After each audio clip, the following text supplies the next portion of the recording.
สวัสดีครับยินดีต้อนรับเข้าสู่ช่อง ATS Channel นะครับกับพบกันในครั้งการ reaction ครับผมวันนี้เรามา reaction กันต่อนะครับผมกับ My Only 12% นะครับหรือรุ่นรัก 12% EP นี้นะครับ EP ที่แล้วเนี่ยมันแบบธีมรักแห่งสยามเลยอะความรู้สึกคือแบบสงสารตัวแบบว่า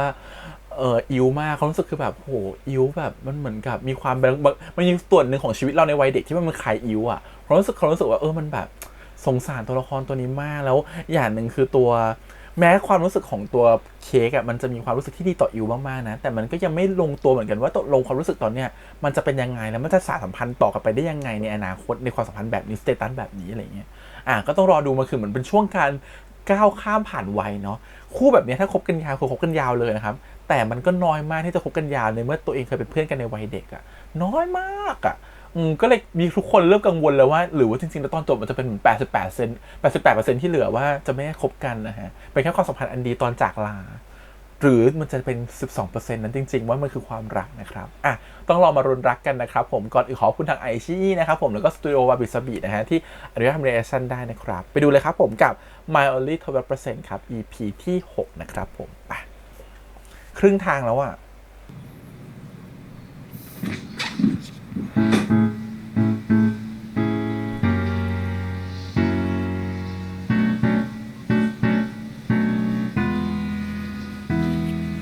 กลับช้า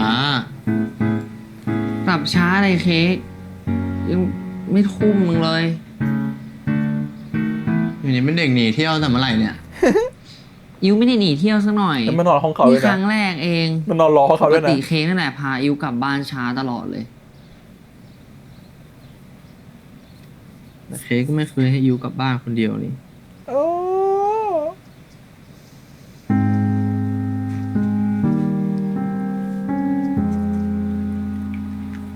นี่กลัวกับอิวกำลังจะกลัวโดนหลอกมากเลยอะมีเพื่อนใหม่เนี่ย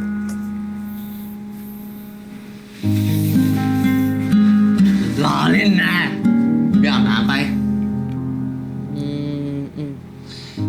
เดี๋ยวไม่อาบแล้ว EP นี้เดี๋ยว วัน เค้กจะไป นอน สื นี่ บ เหรอ แล้ว ไปอาบน้ำไปถอดเป่าฟังเป่าไปอาบน้ำเร็วกว่านี้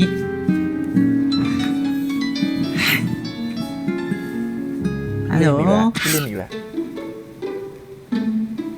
ลินทำไร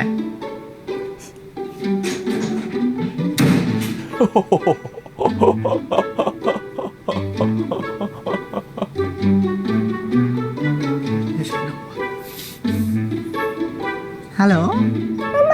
เสียงสองด้วยนะ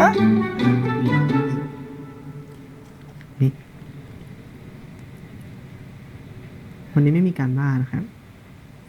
นี่คุยกันหลายกี่ชั่วโมงเนี่ย โหจะนอนแล้วเหรอ คุยบนเตียงฉันด้วยนะคุยบนเตียงฉันด้วยนะ น่าสงสารอิวมากปิดไฟใส่ อิวจะนอนแล้วเหรอ อิวจะนอนแล้วอ่ะ ทำไมวันนี้นอนเร็ว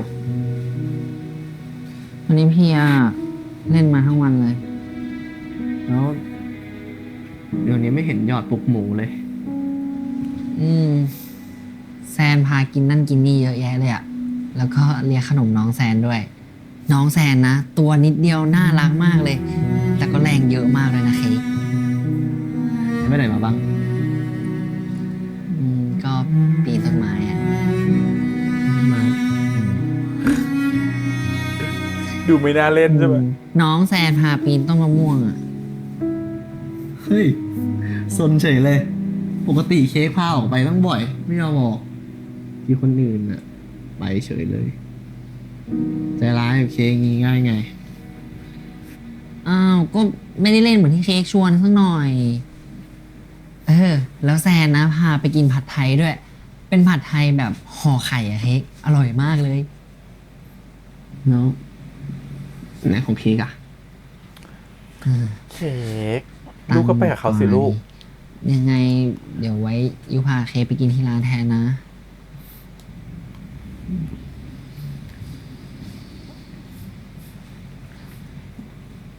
แซนได้ชวนใช้เงินเนาะ ยูงอนเค้กไหม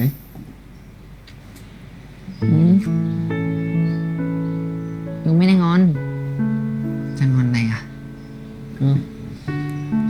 ไม่ค่อยได้อยู่ด้วยไง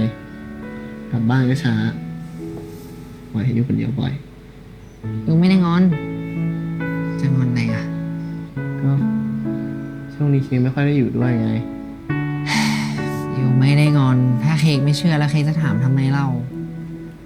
ไม่ดูดิ หลบตายอย่างเงี้ย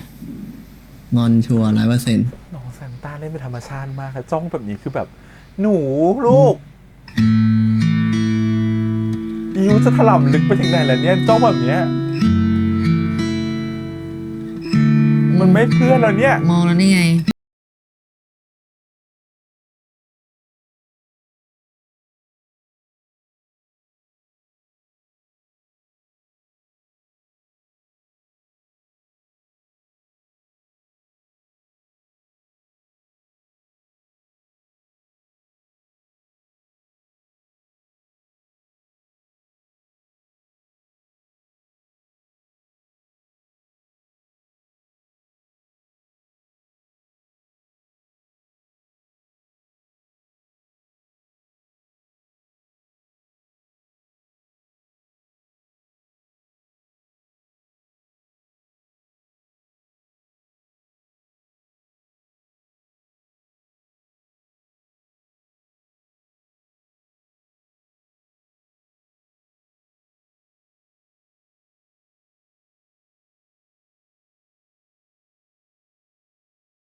มีกับการ งั้นต่อไปก่อนนะ โอเค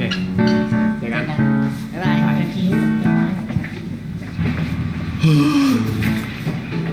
เดี๋ยวกูไปจองหนามบอลกันนะเว้ย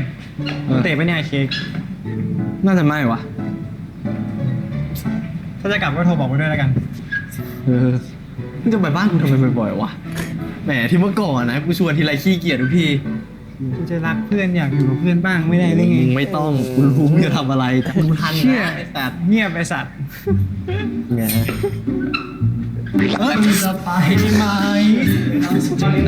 ไป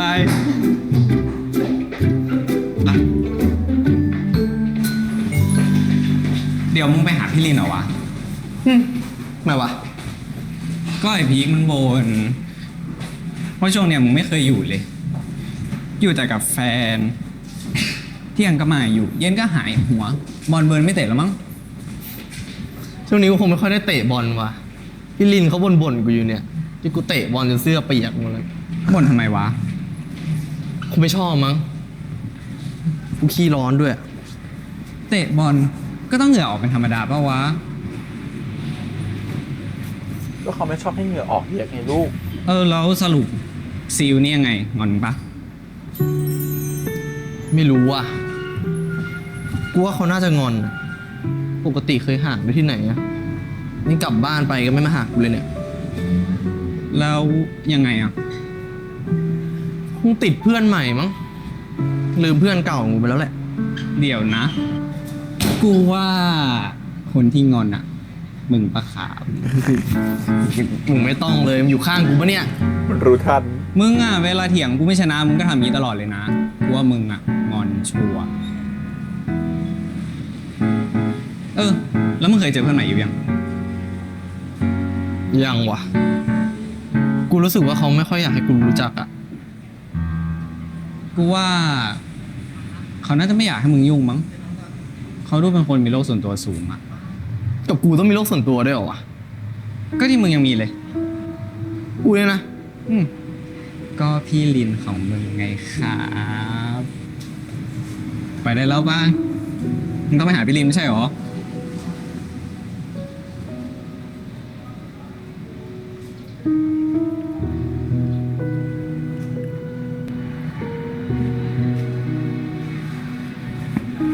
เฮ้ย ไอเคียงั้นเดี๋ยวกูไปเตะบอลกันนะ เออเจอกัน บายไปละ ไอ้เค้ก เฮ้ย ไม่กลับบ้านเหรอ มึงไปหาแฟนอ่ะ เออ แล้วอิวอ่ะ น่าจะไปกับแซนมั้ง เหมือนทุกวันอ่ะ กูไปละ เออ เจอกัน เฮ้ย กูถามเลยดิ แซนนี่มึงเคยเจอปะวะ แฟนเหรอ เออ ทีนึงนะทำไมวะ เป็นไงวะ โอเคปะกูยังไม่เคยเจอเลยวะอิวไม่ยอมพามาเจอ มึงไม่มีเวลาไปเจอเองหรือเปล่า เฮ้ยมึงกัดกูวะเนี่ย ไม่ใช่คัดกูจะขัดมึงทำไม กูพูดตามที่กูเห็นน่ะ เออ เป็นคนนอกที่แสนดี อย่า นะ งเงี้ยแหละ กูก็เจอหลังเลิกเรียนมาชั่วโมง2 ชั่วโมง แค่นี้พี่เขาก็งอนกูจะแย่แล้วอย่างนี้กูทำไงวะ มึงรักพี่ลินมากเลยเนาะ นั่นแฟนโบวะ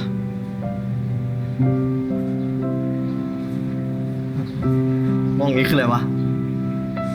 เปล่า มึงก็รักกันดีๆแล้วกัน เชื่ออะไรเนี่ยจู่ๆมาอวยพรคนลุก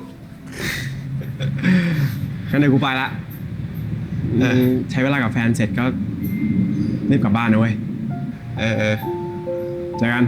เจอกันกันดีๆกันดี เออ เฮ้ยกังเขาก็แบบเป็นคนที่แบบอยู่ข้างนอกเขาเห็นไง โอ้ย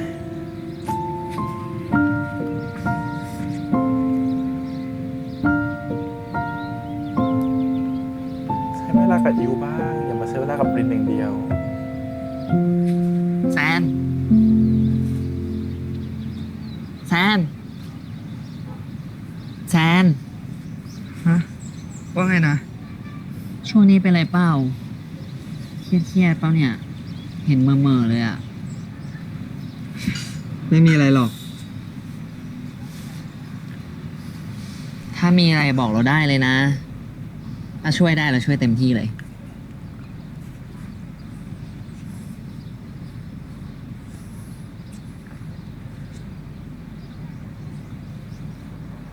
อืม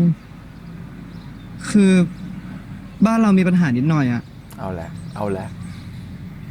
คือเจ้านายพ่อเราเป็นอะไรไม่รู้ พ่อบอกแค่ว่าเขาจะจ่ายเงินเดือนช้า แล้วทีเนี้ย มันถึงเวลาที่เราต้องจ่ายค่าเช่าบ้าน ค้างมาหลายครั้งแล้วด้วย เจ้าของเขาก็บ่นจะไม่ให้เช่าต่อถ้าค้างบ่อยๆ บ้านเราก็ไม่ค่อยมีเงินเก็บด้วยอะเอามารวมกันแล้วมันก็ยังไม่พอ ตอนเนี้ย พ่อเราเครียดมากเลย เพราะว่าอีกตั้ง3 วันอะกว่าเงินเดือนจะออก งั้น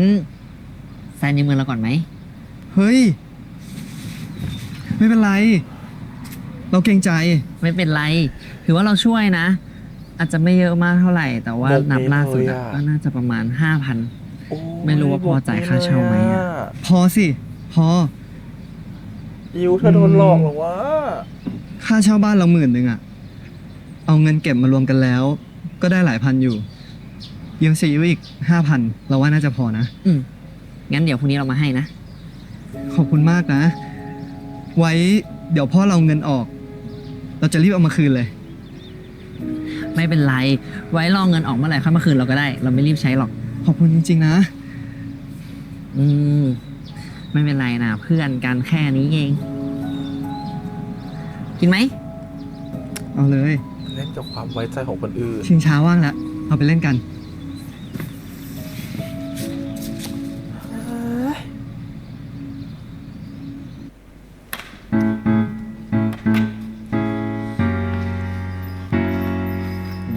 เล่นกันละทำงานดิ เดาไม่ผิดแหละสุดท้ายก็ไม่พ้นเรื่องเงินบอกเลย อันนี้ มันหลอกเอาเงิน วันนี้เหรอที่จะซ้อมเป็นไปได้อยู่ เดี๋ยวเราจะมาซ้อมบทคู่พระนางก่อนนะ เอาเป็นฉากพูดความในใจ อ๋อโอเคค่ะ แต่พระเอกยังไม่มาเลยครับพี่ อ้าว ติดแค่ตอนนี้ลำบากจริ งั้ ง น ห ส รือ อบ เปล่า ทางเอกก็พอ หลอกเอาเงินไม่พอแต่ถ้าสมมติ ใคร ลำบาก ว่างมาช่วย จริงก็โอเค ตาบอดเลย นะ เร็ว แต่ถ้ามันลำบากไม่จริงเนี่ย น้องคนนั้นอ่ะ ครับพี่ มาลุกมา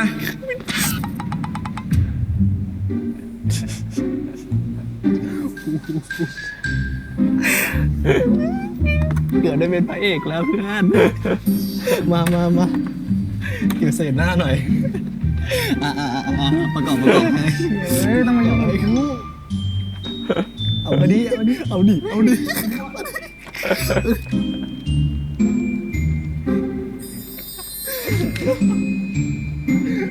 โอ้เจ็บไหม ช่วยฉันทำไมวะน่าจะคนรู้จักของคนในคณะเรียกมาช่วยมั้ง อย่างดีอ่ะหนึ่งในนั้นน่ะสเปคกูเลย เกินไปปะมหาลัยกับโมต้นเนี่ยนะแกเล่เกินตื่นค่ะ คุกไหมยังไง สะอึกเลย คุณตำรวจค่ะรอก่อนมา ต จั อบ นแรกเขาชมว่าดีอยู่ดีตอนนี้ผ่านอะไรกับมอต้น ไปค่ะทุกอย่าง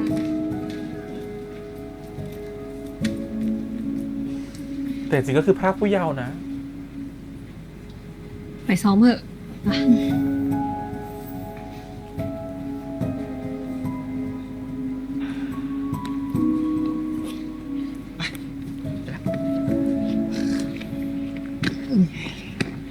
กินข้าวเลย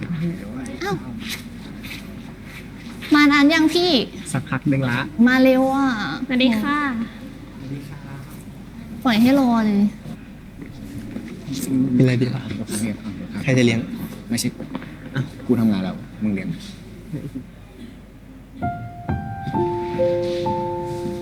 ใครวะ ไม่รู้ว่ะ ไม่เคยเห็นนะ กูว่าจีบไอ้ต้นหอมชัวร์ จริง ไม่ใช่นะ เชี่ยมึงดูสายตาดิ หวานหยด โมโห ไหนว่าไม่ชอบมึงไง เสือกมึงอ่ะ เกี่ยวกันวะ เยอะเลยพี่ซ้อมหลายฉากแล้วมันใกล้หมดใช่วันนี้พี่รีบกลับอ่ะ รีบปะเดี๋ยวพี่กับของว่าจะชวนพวกเราไปเลี้ยงข้าวอ่ะ ไปปะ ไม่รีบเลยพี่ ของฟรีพวกผมวางเสมอครับ เยี่ยม มีคนเลี้ยงละ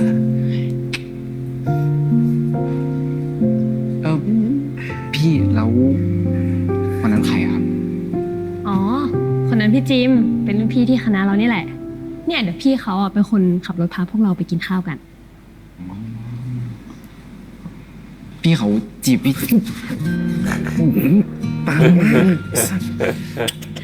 เดี๋ยวพี่เป็นคนพูดเลยพาไปกินข้าวกัน ขอบคุณครับพี่มึงไปแกะปากกูไปแล้วปิดปากมึง เคแกล้งเพื่อนอีกแล้ว ไปแล้วมันซนอย่างเงี้ยตลอดเลยที่สั่งอย่างเงี้ย เล่นกันธรรมชาติมากเลยอ่ะ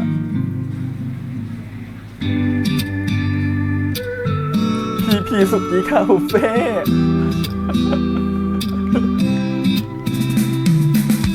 มีชื่อนี้อยู่จริงไหมอ่ะ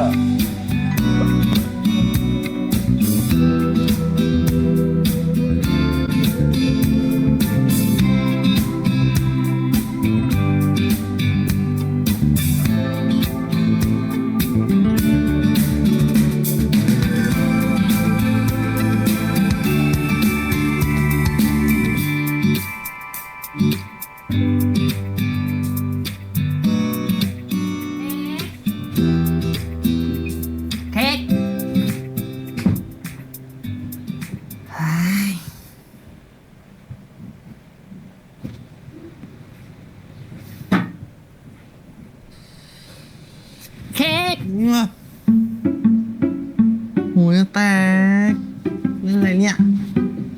เมื่อไหร่เค้กจะตื่นได้ง่ายสักทีเนี่ย ฮะ วันนี้ เมื่อไหร่เค้กจะตื่นได้ง่ายกับเขาบ้างเนี่ย อะไรนะ ไม่ได้ยิน ไม่จะกวน ไม่ได้ นี่ ยินละ นอนต่อละ เค้กตื่นเลยตื่นลุกเดี๋ยวนี้เลยไม่เกี่ยวตรงไหนเล่าเค้กก็ถ้าเค้กนอนเร็วๆนะเค้กก็จะตื่นเช้าได้ไงเร็วตื่นเร็ว เค้กนอนเร็วกว่านี้ เค้กก็ตื่นเช้าไม่ได้อยู่ดีอ่ะ ยังอีกยังจะหลับตานอนพูดอยู่อีกตื่นเลยลุกโอ้เค้กนี่ยากที่สุดในโลกแล้ว แล้วเดี๋ยวนี้ ไม่โดดพับเค้กแล้วเหรอ ไม่แล้วอ่ะ ก็เค้กบอกเองอ่ะว่าไม่อยากให้ท โอ้ยแกล้งเล่นเฉยๆตัวเล็กแค่นี้กระโดดทับก็ไม่เจ็บหรอก ำต้องมาแย่เลย คอยดูนะ ปีหน้านะอิวจะโตทันเค้กให้ดู ครับ เห็นพูดมาตั้งแต่ปีที่แล้วแล้วตัวยังเท่านี้อยู่เลย ใช่บ่นหน้าไปเร็วๆ ไปอาบน้ำไปแล้วเค้กเร็วๆนะไม่อยากสายแล้ว ครับ ตื่นเลยลุก เล่นกับธรรมชาติมากอะ ยืนยาดเอาผ้าเช็ดตัวด้วย โอ๊ยเมื่อไหร่เค้กจะปลุกง่ายๆกับเขาบ้างไม่ต้องมาแกล้งเลยนะ ด่าบ่น ตื่นยากทุกทีเลยอ่ะ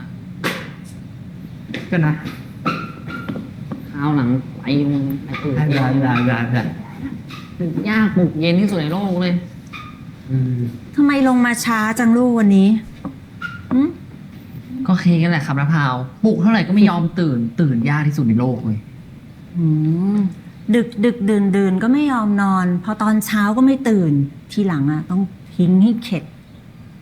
คนที่เข็ดไม่น่าใช่ผมนะแม่ น่าจะเป็นน้องอิ๋วมากกว่า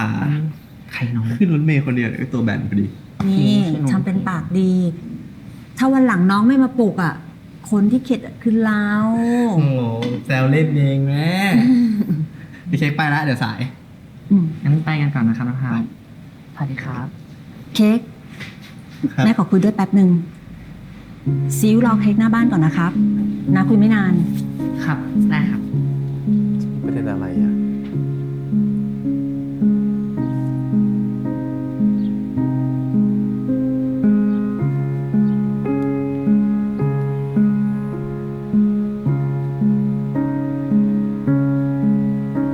เรื่องอะไรอะเดาไม่ออก มาเร็วเค้กเดี๋ยวไม่ทันนะอีกที่เดินเสร็จละ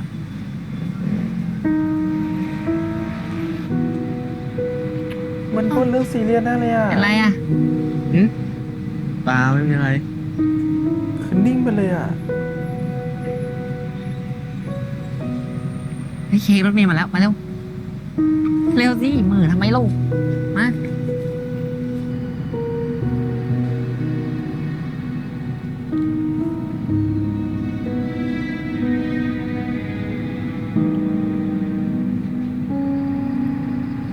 เค้กอะไรปะเนี่ย เปล่า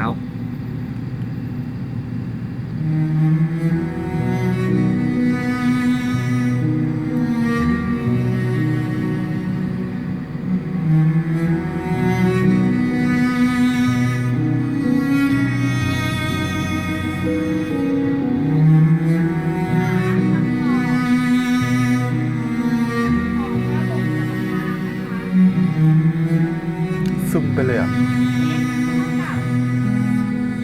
กับ x บวก1นะคะ ทยายที่อยู่เหรอ y เท่ากับ x 2 x ลบ2นะคะ ดังนั้น x เท่ากับลบ1นะคะ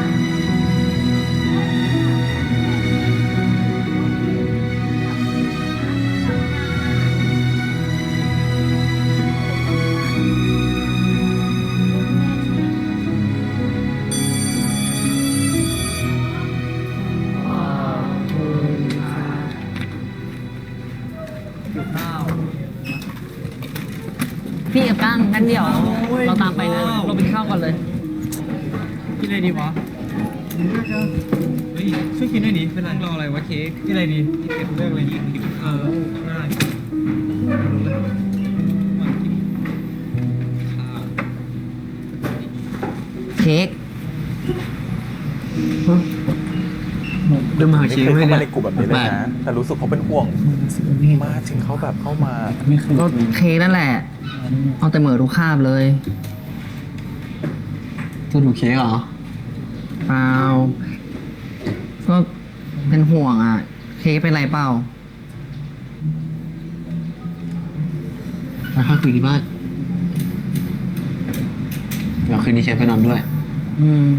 ก็ได้ ไม่ทำหน้าเขา มันเป็นห่วงอ่ะ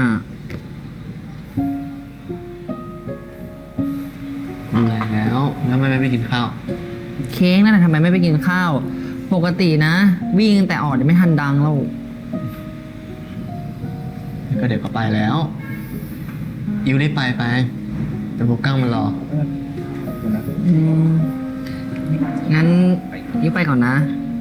ต้องยอมรับว่าคือ กิน แก๊ ข้าว งผู้ เยอะ ชาย ๆนะ แล้ว ของเคกับเป็นแก๊งที่ดีมากนะถ้าเป็นแก๊งอื่นอะแบบถ้าเป็นเพื่อน ไปนะ ผู้ชายตัวเองอยู่ดีมาแบบ บาย อยู่กับคนที่ดูแบบดูมีแววจะเป็น LGBT อย่างเงี้ยคงจะโดนล้ออะไรอย่างเงี้ยแต่กลุ่มนี้ก็แบบรักกันมากเป็นห่วงกันด้วย นี่ซิวเห็นพวกกูปะเนี่ย อากาศโคตร เสือก แล้วมึงเป็นที่อะไรวะทำตัวเหมือนวิญญาณออกจากร่างตั้งแต่เช้าละ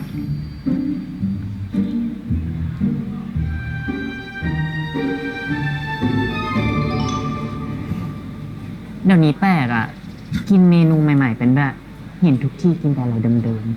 ๆช่วงหลังแซนพากินอ่ะ กินอะไรใหม่ ๆ ได้เยอะเลย แล้วช่วงนี้ยังไปไหนมาไหนด้วยกันอยู่ปะเดี๋ยวนี้ไม่เห็นอิวพูดถึงแซนเลยอะ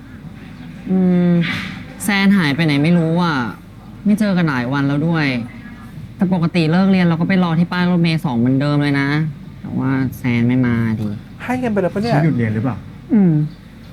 ไม่รู้เลยอ่ะ อยู่โรงเรียนไม่ค่อยได้เจอกันเลยอ่ะ เรียนคนละตึกตลอดอะดิ ก็ใช่แหละ เฮ้ย แซนอยู่ห้องไหนนะ ห้อง7อ่ะ ห้องเดียวกับปุ่มเลยนี่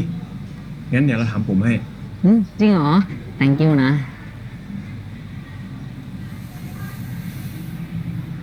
นี่เครียดอะไรเนี่ย คิ้วจะชนกันอยู่แล้ว อืม โอ้ยเขากังวลนิดหน่อยอ่ะ เห็นแซนบอกว่าช่วงนี้มีปัญหาอยู่ด้วย ปกติเจอกันทุกวันเลยนะ อยู่ๆหายไปแบบเนี้ย ไม่รู้ว่าเราทำอะไรให้ไม่พอใจหรือเปล่าอ่ะ อิวไปกันใหญ่แล้ว ฟังนะ เลิกคิดว่าตัวเองเป็นคนทำพลาดตลอดได้แล้วเข้าใจไหม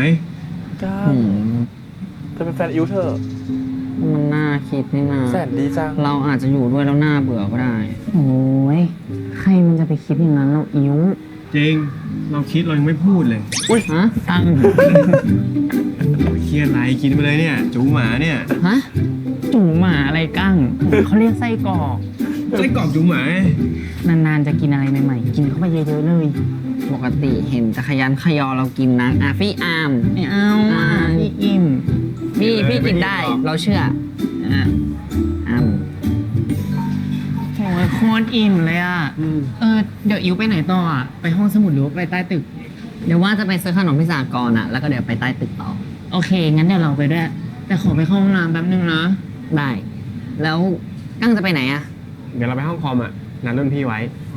งั้นเดี๋ยวไว้เจอกันบนห้องเลยเนาะ โอเค โอเค เจอกันกั้ง เจอกัน ไม่เร็วอิวปวดอึไม่ไหวแล้ว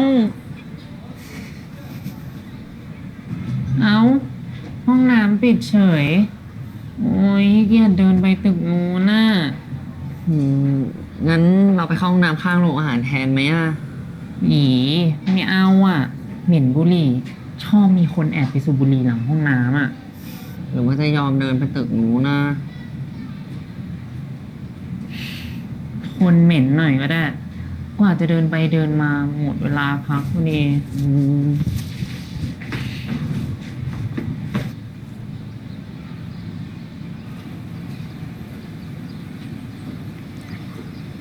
ไอแซม มึงดูไปกี่ตัวแล้ววะเนี่ย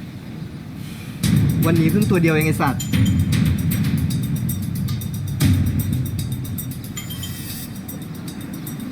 ไม่ใช่เสียงแซนเพื่อนอิวบอก แปลว่า กูเพิ่งไปขอแบ่งซื้อจากเฮียมา ได้เงินมาฟรีๆ1,000,000มึง ได้มาจากไหนวะ ก็เพื่อนที่กูเจอตรงป้ายรถเมล์อะ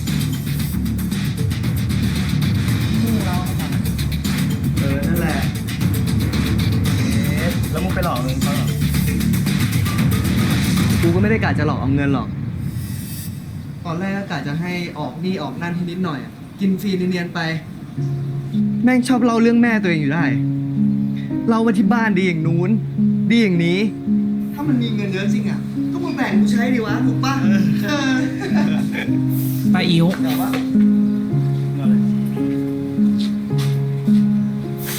อิ๋วอิ๋วรอก่อน เป็นไรอ่ะ ไม่เป็นไร ใครทำร้องไห้ ไม่เป็นไร อิ๋ว เฮ้ยอย่าเพิ่งอยู่เป็นอะไร เป็นอะไรบอกมาเอาใครทำอิวร้องไห้บอกมา มันจะเอามือทำไมวะบอกมาดิ ไอ้แซน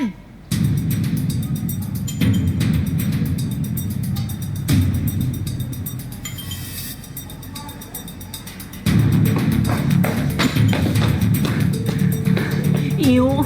เราหาตั้งนานอ่ะ ใจเย็นๆเราโอเค ไม่คือเราจะบอกว่าเค้กโดนเข้าห้องปกครองแล้วอะ ฮะทำไมอ่ะฟรีเราเหรอ ก็ถ้าเราไม่เล่าอะคงเป็นเรากับเค้กที่ต้องเข้าห้องปกครองแทนอะมันทำหน้าอย่างกับจะต่อยเรา ไม่เล่าไงไหวอะ ไปเถอะกัน เป็นไงบ้างอ่ะ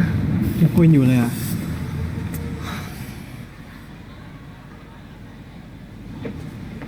เดี๋ยวอิ๋วจะไปไหน ก็จะเข้าไปอธิบายไงฟี่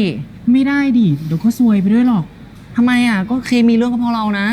รู้แต่เข้าไปตอนนี้มันจะยิ่งมีปัญหาหรือเปล่า ตอนนี้ไม่ใช่เรื่องชกต่อยที่อิ๋วเข้าไปเรื่องถึงตำรวจได้เลยนะ แต่อย่างน้อยเคอาจจะโดนน้อยลงก็ได้อ่ะ เคเป็นคนเริ่มก่อนไม่ใช่เหรอฟี่ ถ้ามีเหตุผลครูก็น่าจะเข้าใจได้นะ เดี๋ยวก่อนเนอะอิ๋วเคมันคงไม่ได้อยากมีเรื่องเพราะอยากให้อิ๋วเข้าไปเอี่ยวด้วยหรอก แต่ว่าเรื่องที่มันเกิดขึ้นทั้งหมดก็เพราะเราไม่ใช่หรอ เราเข้าใจแต่เข้าไปตอนนี้มันอาจจะกลายเป็นเรื่องใหญ่ขึ้นก็ได้นะ อิ๋วฟังฟี่เถอะรอดูไปก่อนว่าจะเป็นยังไง เราได้ยินเขาบอกว่าจะเรียกผู้ปกครองทั้งคู่เลยนะ นี่ผู้ปกครองเลยเหรอ ใจเย็นก่อนอิ๋ว ดูไปก่อน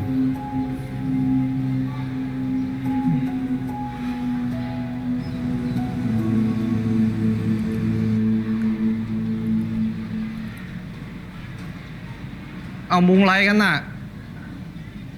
ไปได้แล้วไปเรียน ไปเรียนได้แล้ว ได้ครับมาสเตอร์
เค้ก ไว้เดี๋ยวค่อยคุยยิ้ว แม่รออยู่ข้างล่างอ่ะพอดีคุยกันช้าก็เลยรอเรากลับเลย เป็นไงบ้าง เฮ้ย เพื่อนกู เหี้ย เข้าไปแก้มา เจ็บไอ้ตัด ถึงหน้า ไว้เดี๋ยวค่อยบอก กูรอจนเผือกเน่าหมดแล้วเนี่ย ค่อยคุยในเอ็มคืนนี้ ถ้าไม่โดนแม่สวดยับหรือว่าห้ามเล่นคอมอ่ะ ตูดลอยแน่มึง เอ้ยแล้วสรุปกูไปบ้านมึงไม่ได้เหรอวันเนี้ย มันใช่เวลาไหมเรา แน่ทำเป็นจริงจังไอ้สัสโชคดีเว้ยค่อยคุยกันแล้วกัน หาอะไรกินกันเจอกันในเอ็ม เจอกันกินข้าวก่อน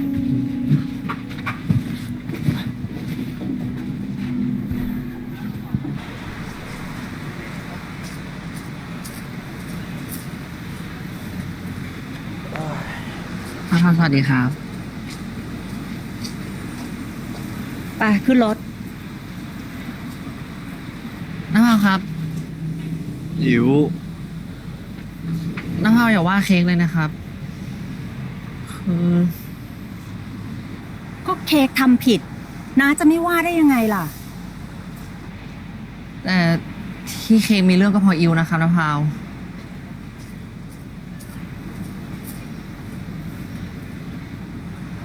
หมายความว่ายังไงครับ เค้กอยากเล่าอะไรอีกหรือเปล่า ในห้องปกครองพูดหมดหรือยัง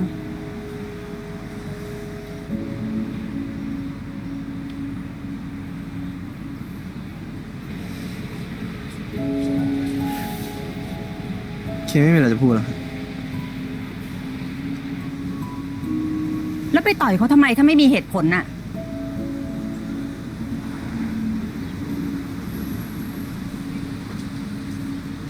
ซิลอยากเล่าอะไรไหม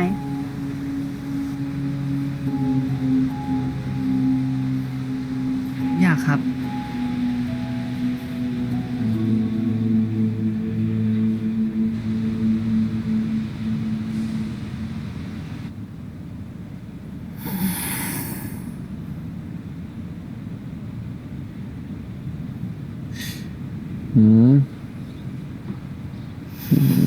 ชายแสนอบอุ่น เลิกร้องได้แล้วร้องมาทั้งวันเลยใช่ไหมเนี่ย เฮียก็เล่าให้ใครฟังก็มีแต่คนดุอ่ะ มันก็สมควรโดนโดดหรือเปล่า อายุเท่านี้ให้เพื่อนยืมตังค์ตั้ง5,000 กว่าจะอดทนเก็บได้แต่ละบาทแต่ละสตางค์ทำไมให้คนอื่นเขาง่ายๆล่ะ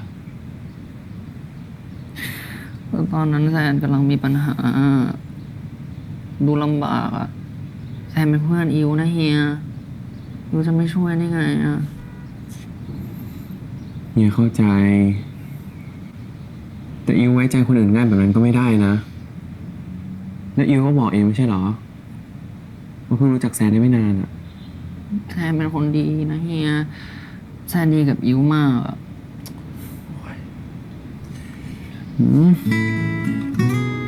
ไม่ต้องเกี่ยวกับเด็กผู้ใหญ่เลยเนี่ย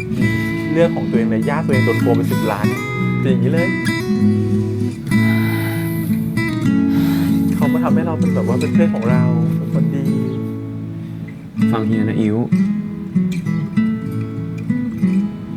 เวลาที่อิวเห็นนิสัยไม่ดีของใครก็อย่าเพิ่งไปตัดสินว่าเขาคือคนไม่ดี แล้วเวลาอิวเห็นด้านดีของใครก็อย่าเพิ่งไปตัดสินเหมือนกันว่าเขาคือคนดี มันไม่มีใครเลวไปทั้งหมด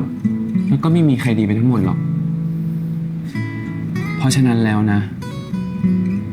เวลาที่มีคนทำดีกับอิว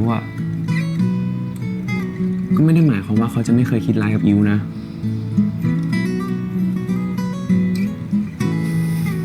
อิวคิดดีก็ไม่ผิดหรอกและอิวใจดีก็ไม่ผิดเหมือนกัน แต่อิวต้องเรียนรู้ที่จะระวังตัวเข้าใจไหม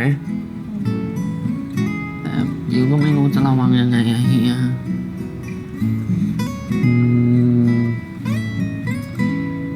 การเชื่อใจคนง่ายไปก็ไม่ดี ไว้ใจคนยากไปก็ไม่ดีเหมือนกัน อิวต้องพยายามหาตรงกลางให้เจอ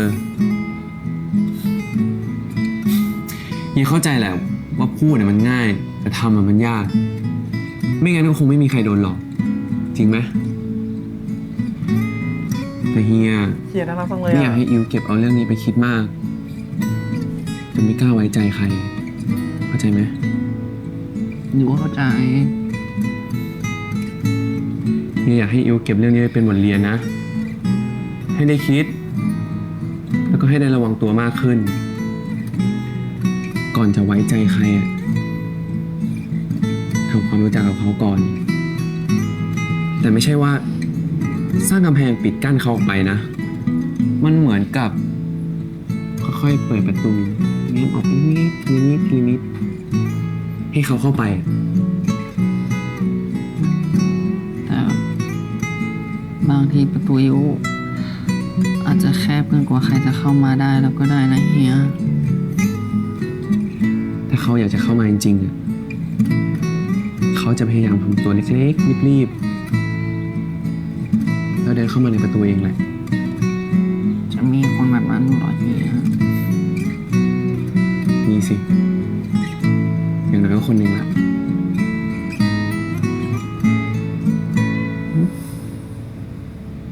เค้กไง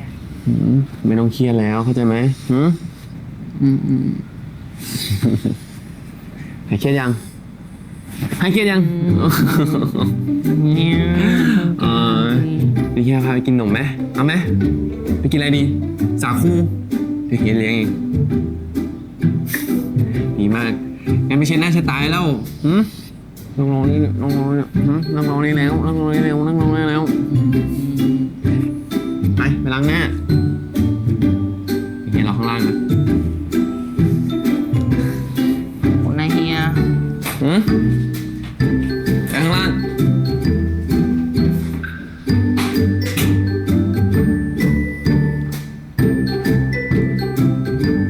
เค้กหันหลังมา แม่จะตีเหรอ แค่นี้เค้กก็เจ็บตัวเนี่ย หัวเราะอะไร หัวเราะอะไร แม่ตีทำไม ตีให้รู้ไง จะได้จำไว้ว่าอย่าใจร้อน แล้วก็ไม่ใช้กำลังอีก แม่ก็รู้ผมทำเพราะอะไรอ่ะ โอ้ย ตีเลยแม่ตีเลย ไม่ต้องพูดเลยไม่ มาเปลี่ยนเสื้อนี่คือแบบของคลาสสิก ตี มาก น้อง อะ อีกเดี๋ยวมาเขียนเสื้อนี่คลาสสิกมาก ใช่แกล้งหนูอีก อย่ามองเป็นความรุนแรงนะคะ เพราะว่าสมัยก่อนเนี่ยพ่อแม่สอนเราด้วยแบบนี้จริงๆ เกี่ยวด้วยอ่ะ เป็นเรื่องปกติสมัยนั้นนะฮะ ต้องยุ่งเลย อ้าวอย่างนี้ละ นี่ยอมรับว่าได้ดีมาเพราะว่า อีกฝั่งหนึ่ง ไม่เรียวและไม่แผ่นเสื้อ ฝั่ง นะ นู้นเหรอ นี่ เจ็บกว่าผมหลายเท่าบอกเลยพ่อ โอ้ย แต่เลี้ยงรุ่นหลานสมัยนี้คือใช้ไหมไม่ได้แล้วต้องเลี้ยงอีกแบบหนึงนะครับยุคสมัยเปลี่ยนวิธีการเลี้ยงก็เปลี่ยน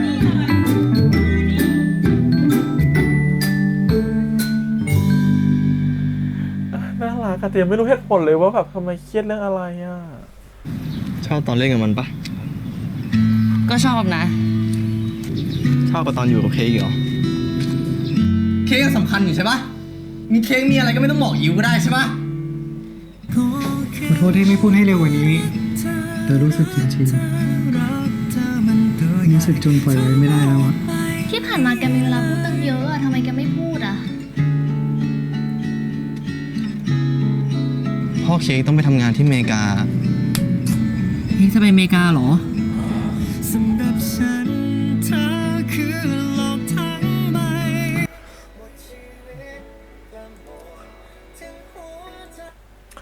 โอ้ยเดาผิดซะที่ไหนล่ะ ปัญหาวัยเด็กมันก็ไม่อยู่ปัญหาหรอก โอ้ย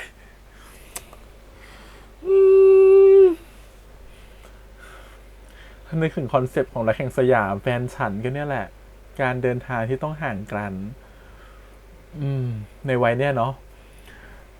โอเคครับ EP นี้ก็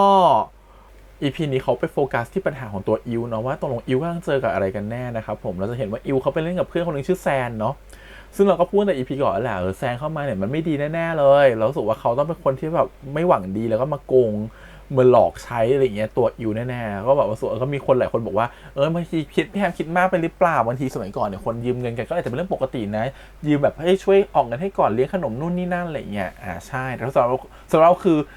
ไม่ได้คิดแบบนั้นตั้งแต่แรกเพราะว่ามองว่ายังไงเนี่ยตัวละครตัวนี้เข้ามาอย่างแซนเนี่ยเข้ามาหลอกอิวแน่นอนที่คิดแบบนั้นเพราะว่ามองว่าคาแรคเตอร์มันถูกเขียนมาอยู่แล้วว่าอิวเป็นคนที่ค่อนข้างหัวอ่อนแล้วก็อิวเป็นคนที่เขาไม่ค่อยเปิดใจให้กับใครนะครับผมเป็นคนที่ค่อนข้างเก็บตัวเป็นคนที่แบบห่วงความเป็นแบบมีโลกส่วนตัวมีสูงมากๆมีกำแพงความสัมพันธ์เนี่ยเขาสูงมากดูเพื่อนของแบบว่าของเค้กเนี่ยไม่สามารถจะเข้าหาเขาได้สักคนเลยนะครับผมเพราะฉะนั้นรู้สึกว่าคาแรคเตอร์คนแบบเนี่ยมันจะเป็นคาแรคเตอร์ที่เหมือนกับว่าเขาค่อนข้างปิดตัวเองงั้นการจะเปิดใจให้ใครสักคนหนึ่งมันใช้เวลาแล้วเมื่อเขาเปิดใจแล้วเขาจะรู้สึกว่าคนนี้เป็นเพื่อนของเขาในแวดวงของสังคมเขามีเพื่อนของเขาคือประมาณสัก3 คนแล้วกันมีประมาณมีทอฟฟี่นะครับผมมีฟี่มีก้างนะครับผมแล้วก็มีคนนึงก็คือตัวเคนี่แบบเป็นเพื่อนสนิทที่สุดแล้วเป็นแบบคนที่แบบอยู่กับเขามาตั้งแต่เด็กเขามีแค่3 คนในชีวิตเขาเพราะฉะนั้นเขาไม่เคยเจอว่าคนอื่นเหมาะเป็นยังไงไม่เคยได้คุยกับคนอื่นไม่เห็นความหลากหลายของผู้คนเพราะฉะนั้นพอเวลาเขาเจอใครมาทำดีกับเขาพูดดีกับเขาพอเขาเปิดใจให้แล้วคนนั้นจะกลายเป็นเพื่อนที่สำคัญของเขาคนนึงเหมือนกันเรารู้สึกเราไม่แปลกใจถ้าวันนี้ฟี่จะเดินมาขอยืมเงิน 5,000 เคอิวก็จะให้ถ้าก้างมายืมอิวก็จะให้แต่วันนี้มันไม่ใช่ไงมันดันกลายเป็นแซนที่เข้ามานะครับผมแซนเนี่ยก็คือ มันคงจะรู้แหละว่าเด็กคนนี้เป็นคนที่แบบเพื่อนคนนี้เป็นคนที่หัวอ่อนเป็นคนที่แบบว่าดูที่จะน่าจะหลอกง่ายหรือคนที่จะตีสนิทได้แล้วก็ดูเป็นคนขี้สงสารเป็นคนนู่นนี่นั่นเพราะฉะนั้นเรารู้สึกว่าเขาเล่นกับตรงเนี้ยกับตัวอิ๋วมันก็สุดท้ายเขาก็สำเร็จนะคะแล้วก็เหมือนกับหลอกเอาเงินของอิ๋วไปถ้าเขาไม่มาโปะแตกการที่คนอื่นจะมาได้ยินสิ่งที่เขาคิดหรือสิ่งที่เขาพูดหรือไปพูดว่าเขาไปหลอกเงินอิ๋วมาเราว่าอิ๋วก็คงจะยอมให้โดนหลอกอยู่งั้นและอาจจะโดนหลอกหนักกว่านี้ก็ได้ก็ต้องเป็นความโชคดีบางอย่างที่เขาเดินไปแล้วไปเจอเหตุการณ์ครั้งนั้นพอดีที่ทำให้รู้ว่าจริงๆแล้วแซนกำลังหลอกเขาอยู่แต่เพิ่นว่าดันมันไม่ใช่เขารู้คนเดียวไงสิ่งที่เขารู้อ่ะมันกลายเป็นว่าตัวของเค้กก็รู้ด้วยเพราะเค้กรู้เนี่ยมันก็แบบสเตตัสของเค้กอ่ะคือเขาตอนเนี้ยสิ่งที่เขาตั้งแต่เปิดเรื่อง EP มาเขากำลังถามตัวเองว่าตกลงเนี่ยอิ๋วงอนเขาหรือเปล่าอิ๋วกลัวเขาตรงไหนทำไมถึงแบบคุยกันน้อยลงเขาพยายามจะหาสาเหตุอยู่อย่างเงี้ยแล้วเขาก็รู้สึกเขาก็เป็นห่วงอิ๋วมากขึ้นแล้วเขาพยายามจะไป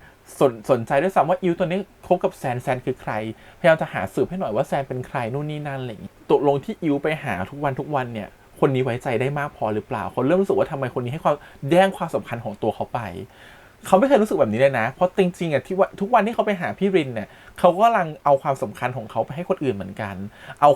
อาเวลาของเขาไปให้คนอื่นเหมือนกันซึ่งอิ๋วเขารู้สึกแบบเดียวกันอิ๋วเขารู้สึกเหมือนกันว่าเขาไม่โอเคเขารู้สึกว่าเขากำลังสูญเสียใครบางคนหนึ่งไปเขาก็เลยทำให้ใจของเขามาเลยโอนเอ็นไปที่แซนได้ง่ายมากเพราะว่าวันนี้เขารู้สึกเขาไม่มั่นคงเขารู้สึกว่าเขากำลังสูญเสียสิ่งที่เขารักไปแล้วอยู่ดีก็มีคนมาเติมเต็มในช่องโหว่ตรงนั้นอะไรเงี้ยเขาก็เลยไว้ใจตัวของแซนค่อนข้างมากในแบบช่วงเวลาไม่นานอะไรเงี้ยขณะเดียวกันเนี่ยพอตัวอิ๋วใช้เวลาอยู่กับแซนมากขึ้นนะเคมันก็จะรู้สึกเหมือนกันว่าอิ๋วกำลังให้เวลาคนอื่นมากขึ้นทั้งที่ปกติอิ๋วให้เวลากับเขาคนเดียวต่างคนมันต่างรู้สึกแหละว่ามันรู้สึกว่าทำไมมันเริ่มขาดกันไม่ได้ทำไมรู้สึกว่ามันเริ่มต้องงอนในสิ่งที่เวลาคนอื่นกำลังเอาเวลาของฉันไปให้คนอื่นหรือเวลาของเขากำลังเสียไปให้คนอื่นที่ไม่ใช่ฉันอะไรเงี้ยมันเริ่มรู้สึกว่าเห็นข้อเปรียบเทียบมันทำให้ตัวของเคก็เริ่มแบบไม่โอเคแล้วว่าคนนี้คือใครมันเลยทำให้ตามสืบขึ้นมาแล้วพอมารู้ว่าเป็นแบบนี้อีกมาหลอกเงินอีกมันคือโหเป็นเราก็เดือดนะเป็นเราเคเราก็ไม่เอาไว้เหมือนกันนะมันก็ต้องต่อยแหละแต่เพิ่นว่าด้วยเหตุผลของตัว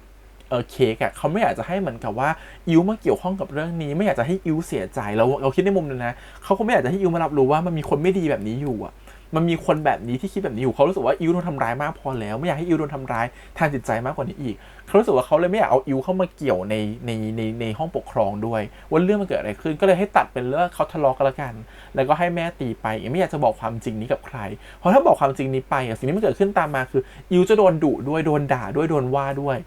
สุดท้ายมันก็เป็นอย่างนั้นจริงๆเพราะตอนสุดท้ายเนี่ยอิวก็ยอมแบบว่าผมมีความจริงจะบอกแล้วก็ไปบอกที่แม่ของเค้กสุดท้ายแม่ของอิวก็รู้คนอื่นก็รู้ก็โดนดุโดนว่าโดนตำหนินะฮะว่าทำไมทำแบบนี้ทำไมถึงแบบโง่แบบนี้เรียกง่ายคือแบบภาษาชาวบ้านนะทำไมโง่จังวะทำไมถึงให้เขาหลอกได้แต่ต้องเข้าใจนะคือแบบต้องยอมรับว่าความผิดไม่ได้เป็นความผิดของอิวนะความผิดเป็นความผิดของคนทางบ้านนี่แหละทั้งครอบครัวนี่แหละที่อบรมหรือดูแลอิ๋วมาหรือสอนอิ๋วมาไม่ดีพอนะฮะถึงทำให้อิ๋วแบบต้องมาถูกหลอกแบบนี้หมายความว่ายังไงหมายความว่าคือเราทั้งแม่อิ๋วพี่ๆน้องๆต้องรู้สิว่าอิ๋วเป็นคนแบบไหนอิ๋วเป็นคนที่ค่อนข้างเซนซิทีฟอิ๋วเป็นคนที่อ่อนต่อการมีแบบคบกับคนอื่นอาจจะถูกคนอื่นหลอกได้ง่ายเพราะฉะนั้นเรื่องแบบนี้ต้องเป็นเรื่องที่ค่อยเอามาหยิบมาพูดกันหรือคอยเอามาคอยตักเตือนกันอยู่ตลอดเวลาอยู่แล้วรู้สึกว่าถ้าอิ๋วเป็นน้องเราคงจะคอยพูดเรื่องนี้ว่าอิ๋วเราเป็นห่วงนะระวังโดนคนอื่นหลอกนะมีเพื่อนคนไหนทำไม่ดีกับอิ๋วหรือเปล่าเราคงต้องคอยถามไถ่อะไรอย่างเงี้ยแต่สิ่งที่มันเกิดขึ้นคือเราว่าเรื่องนี้ที่มันเกิดขึ้นส่วนหนึ่งเพราะว่าอิ๋วไม่เคยมี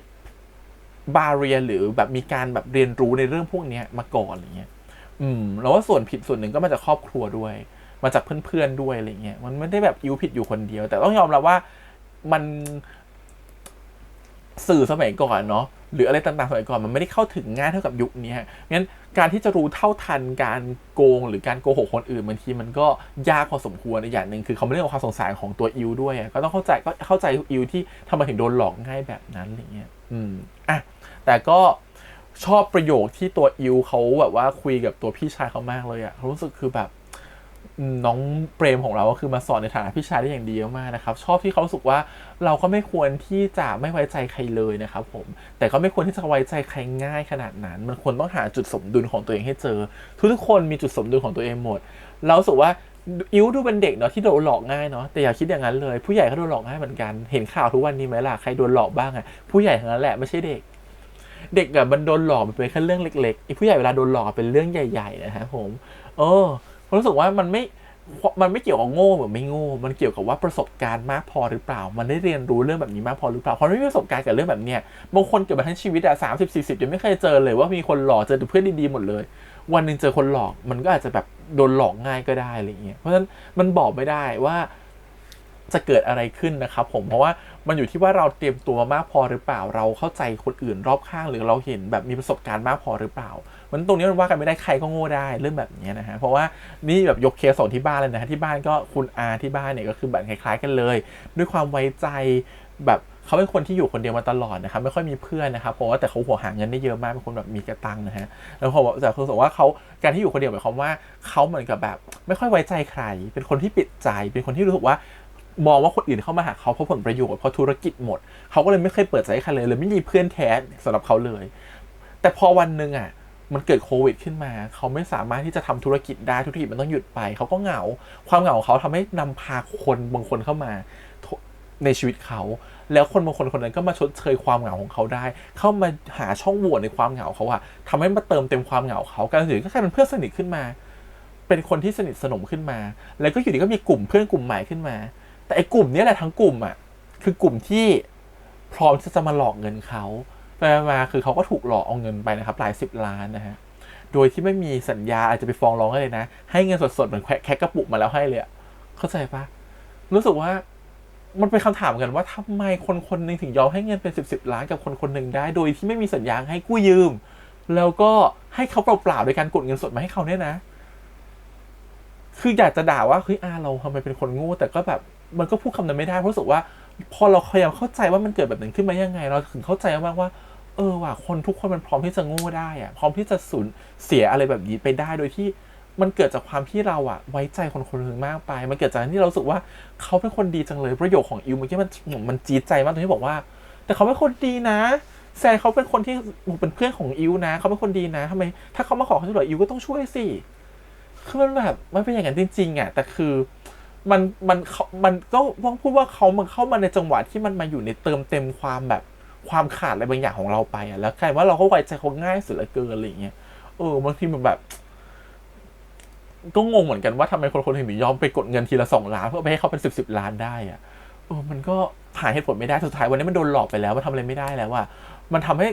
กลายเป็นต้องมานั่งเสียใจว่าตกลงแล้วเราควรจะเปิดใจรับใครหรือเปล่าหรือจริงเราควรจะปิดใจแต่ความที่เซอร์ไพรส์กว่านั้นคือเคสของเรานี่คือณวันเนี้ยเขายังเป็นเพื่อนกับคนที่โกงเขาอยู่เลยเพราะเขายังเชื่อเสมอว่าคนที่โกงเขาไปไม่ได้ตั้งใจหลอกเขาแต่เอาเงินไปลงทุนแล้วเสียหายจริงๆความรู้สึกคือแบบคือรู้สึกนี่คืออิวคือถ้าอิวให้เงิน 5,000 ไปแล้ววันนี้อิวไม่รู้ว่าแซนเป็นคนไม่ดีและทุกคนบอกอิวว่าอิวเธอกำลังถูกหลอกอยู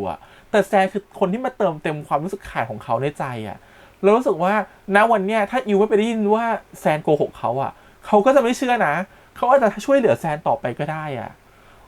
รู้สึกว่านี่มันคือเคสเดียวกันเลยความรู้สึกคือนี่มันโชคดีมากที่เขาดันไปได้ยินสิ่งที่แซนมันพูดเรายังวอนเลยว่าให้ได้ยินในความแบบความไม่ดีของคนพวกนี้บ้างหรือเปล่าว่าจริงๆเอาเงินเราไปทำอย่างอื่นหรือเปล่าที่ไม่ใช่ไปลงทุนอะไรอย่างเงี้ยเนี่ยคือรู้สึกคือแบบมันเลยบอกว่าเรื่องแบบเนี้ยมันไม่จำเป็นหรอกต้องเกิดกับเด็กกับผู้ใหญ่ใครๆก็เกิดได้แต่ความรู้สึกคือพอมันเกิดขึ้นแล้วเราจะรับมือกับมันยังไงเราเปิดใจกับคนอื่นน้อยลงหรือเปล่าหรือเราจะมีความระมัดระวังมากขึ้นเรายังเป็นคนเดิมของเราเหมือนเดิมเปิดใจให้คนเหมือนเดิมแต่เรามีขั้นตอนเรามีการคัดเลือกเรามีการตัดสินใจอะไรที่มันรอบคอบขึ้นหรือเปล่าไอ้ตรงนี้คือสิ่งที่ทำให้ประสบการณ์เป็นตัวสอนเราว่าเราจะทำยังไงต่อไปและหาจุดสมดุลกับชีวิตเราได้ดีเพราะว่าถ้าสมมติว่าวันนึงเราไม่ช่วยใครเลยมันก็จะเป็นอะไรที่แบบมันก็น่ากลัวเหมือนกันสำหรับการที่จิตใจของเราบางทีมันก็อาจจะกลายเป็นจิตใจที่มันด้านลบมากเกินไปตรงนี้ก็คือฝากไว้แต่ทีนี้รู้สึกว่าพอมันเกิดแบบนี้ขึ้นเนี่ยเราชอบที่รู้สึกว่าตอน at the end มันก็เป็นตอนจบที่น่าเอ็นดูเนาะแม่ถือไม้แขวนเสื้อมาฟาดลูกว่าไปทะเลาะกับเขาทำไมถึงไม่มาบอกแม่ก่อนนู่นนี่นั่นทำไมถึงหุนหันพลันแล่นแบบนั้นอะไรเงี้ยโดยก็เป็นเรื่องเป็นราวขึ้นมาถ้ามันเกิดอะไรขึ้นมามากกว่านั้นเรื่องตกยางออกมาคนนี้อาจจะกลายเป็นเรื่องที่มันส่งผลกระทบต่อไม่ดีต่อตัวเคก็ได้อาจจะเรียนต่อไม่ได้ก็ได้เคอาจจะต้องถูกพักการเรียนก็ได้นะฮะบางทีที่พ่อแม่เขากลัวเพราะอะไรเขากลัวที่ว่าทำไมลูกทำไปโดยไม่คิดเพราะว่าสิ่งที่เขาทำไปมันอาจจะส่งผลกระทบพ่วงไปถึงเรื่องอื่นๆต่อไปก็ได้เพราะฉะนั้นความรุนแรงเป็นสิ่งที่ไม่ควรเกิดขึ้น เพราะถ้าคุยกันก่อนอ่ะมันอาจจะมีวิธีแก้ที่มันเจ็บแสบกว่านี้ก็ได้ที่ไม่ต้องใช้ความรุนแรงอ่ะนี่แหละคือสิ่งที่พ่อแม่เขาอยากจะบอกแล้วอาจจะตักเตือนไม่ได้บอกว่าตีไม่ได้ปกป้องใครไม่ได้คุณทำได้แต่คุณต้องทำอยู่ในพื้นฐานที่มันถูกต้องเท่านั้นเองแต่สุดท้ายการต่อยตีเมื่อเกิดขึ้นแล้วชอบความคลาสสิกมากกับการถือไม้แขวนเสื้อมาตีนะฮะนี่บอกเลยทุกวันนี้โตขึ้นมาได้ดีขึ้นมาได้ก็เพราะว่าไม้เรียวและไม้แขวนเสื้อนะฮะไม้เรียวจากพ่อแล้วไม้แขวนเสื้อจากแม่ แต่พอเลี้ยงหลานๆเนี่ยไม่ได้แล้วใช้วิธีแบบนี้ไม่ได้แล้วมันดูโบราณเกินไปจะหาว่ารุนแรงกับเด็กนะครับมันไม่ได้อะไรเงี้ยแต่ต้องบอกไว้ก่อนว่าทำไมถึงบอกแบบนั้นเพราะว่าในยุคตอนนี้มันมีการเรียกร้องอะไรแบบนี้มากเลยว่าพ่อแม่ห้ามตีเด็กเนาะแต่พอมันเห็นฉากแบบเนี้ยเดี๋ยวอาจ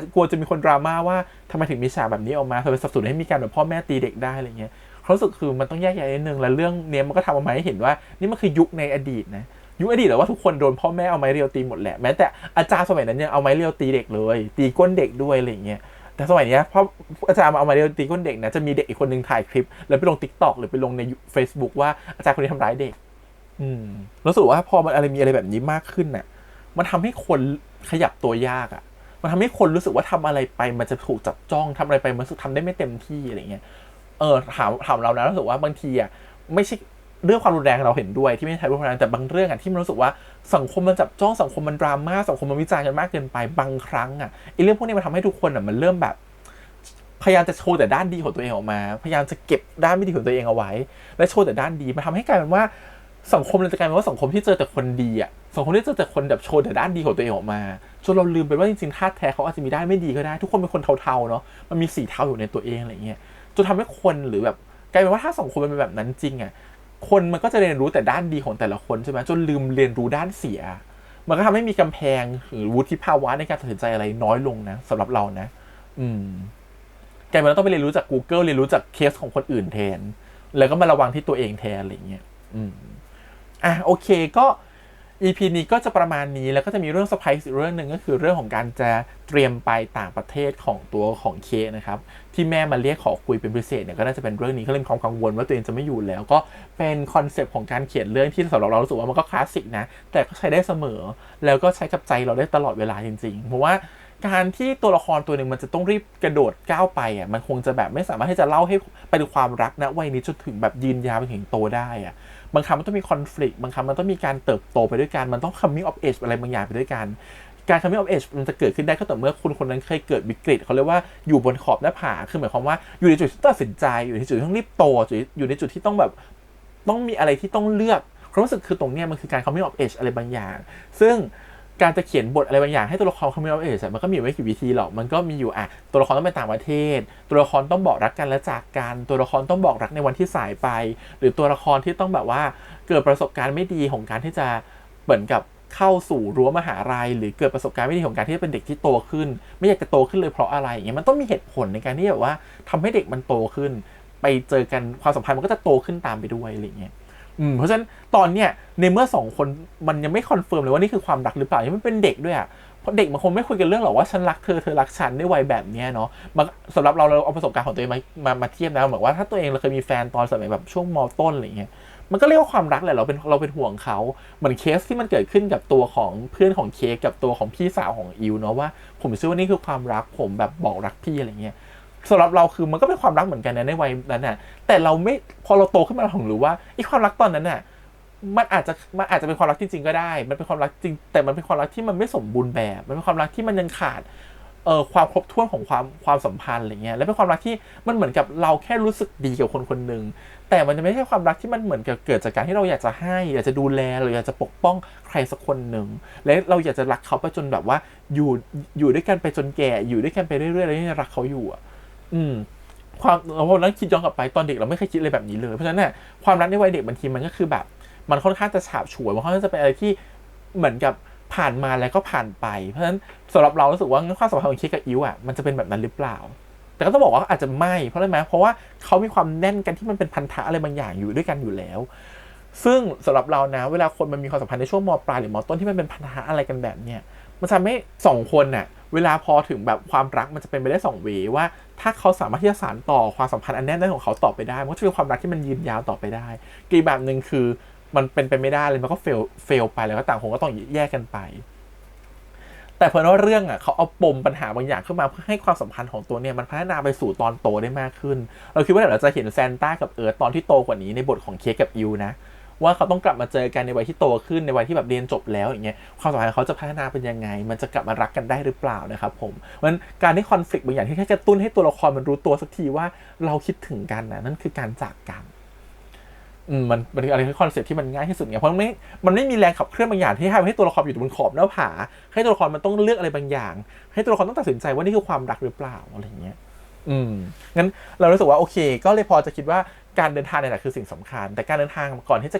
จะเดินทางจริงอ่ะเรื่องราวตรงนั้นคือน่าสำคัญเหมือนกันว่าเมื่อเคกับอิวอ่ะเขารู้ว่าต่างคนอาจจะต้องแยกจากกันแล้วอ่ะความสัมพันธ์ของเขาจะพัฒนาขึ้นหรือเปล่าเพราะ EP หน้าเราน่าจะเริ่มเห็นแล้วแหละมันเริ่มมีการเหมือนกับแบบน้อยใจอีกฝ่ายกันแล้วว่าทำไมแบบเธอเคยสนใจฉันบ้างหรือเปล่านู่นนี่นั่นกันแล้วนะครับผมเพราะฉะนั้นเรารู้สึกว่าความสัมพันธ์เวลามันถึงจุดมินเมย์มันจะเริ่มมีการอะไรแบบนี้แหละสำหรับเราคิดว่าตรงเนี้ยเดี๋ยวเราคงจะได้เห็นความสัมพันธ์ที่มันมากขึ้นแล้วก็รู้ความรู้สึกของตัวละครมากขึ้นใน EP หน้ายังชมเหมือนเดิมครับแซนต้ากับเอิร์ธเล่นกันแบบธรรมชาติมากโดยเฉพาะแซนต้านี่คือแบบเราเซอร์ไพรส์มากนะฮะกับการแสดงน้องเรา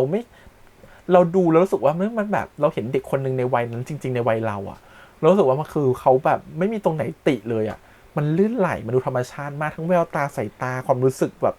มันแบบเจ๋งมากส่วนเอิร์ธนี่ต้องแบบชมเหรอเขาเล่นได้ดีอยู่แล้วที่มันฉายดราม่านี่คือแบบกินขาดมากเก่งมากรวมถึงตัวละครตัวอื่นด้วยนะเด็กๆน้องๆคนอื่นๆคือแบบเล่นเก่งกับทุกคนเลยอะคือทุกคนดูธรรมชาติดูดีมากชอบบทของก้างมากที่เขาคุยกับตัวของเค้กว่าแบบพยายามสื่อแหละว่าขณะที่ตัวเค้กไปคบกับพี่รินน่ะจริงๆมีคนคนนึงที่เขาคอยอยู่ข้างๆเธอนะเธอเคยเห็นเขาหรือเปล่าเธอรักเขาหรือเปล่าทำจากการให้เค้กเห็นถึง